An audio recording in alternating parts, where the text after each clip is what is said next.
Cowboys this week, favored by 6.5 against the Patriots. That's our next game. Cowboys, Patriots.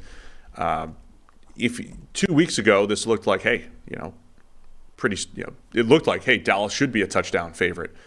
Does last week change anything? New England gets their first win against the Jets, and Dallas got their first loss against the lowly Arizona Cardinals. But Dallas coming back at home, and I think they got something to prove here after a disappointing game against Arizona. Dallas is another team where the inconsistency is so tough to predict over the last few years. This was the game. Yeah, Denver got embarrassed because somebody hung 70 on them. Dallas got embarrassed because this was the game that every Dallas hater says is always going to come, right? This is like all the memes during that game of Stephen A. Smith, sitting there like just loving life because this is the game. This is what he says happens to Dallas every single year. Like, don't ever buy into Dallas. Like, this is the year. They're back, baby, all that kind of stuff, because this will happen. And it did. It happened against Arizona. So for a very different reason, they were very much embarrassed last week. So I think they're as motivated as that Denver defense will be to bounce back and show that was just a freak game that happens. Every year in the NFL, there are freak results, left, right, and center.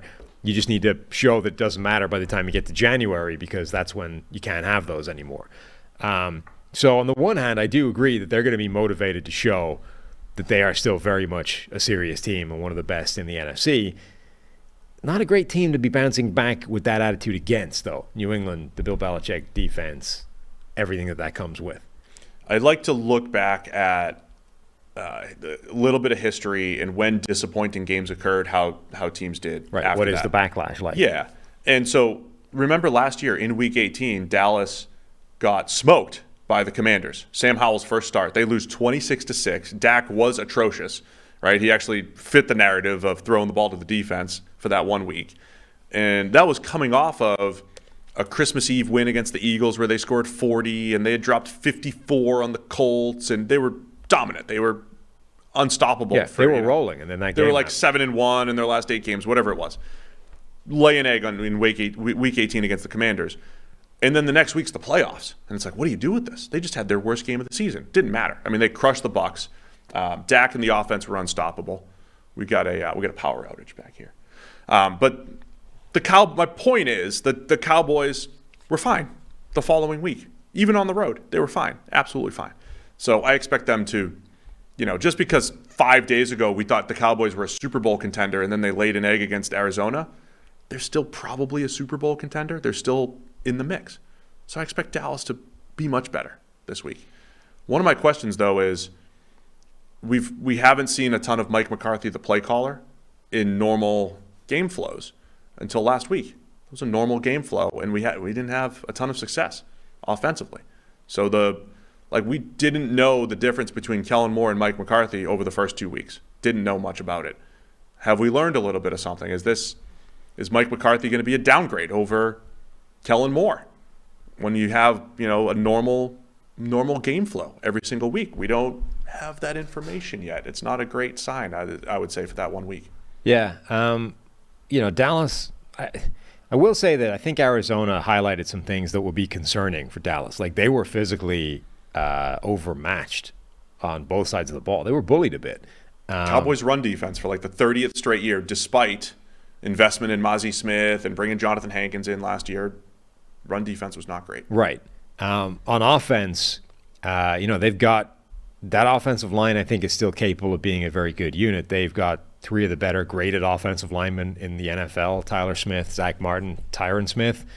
I don't know if they've played a game.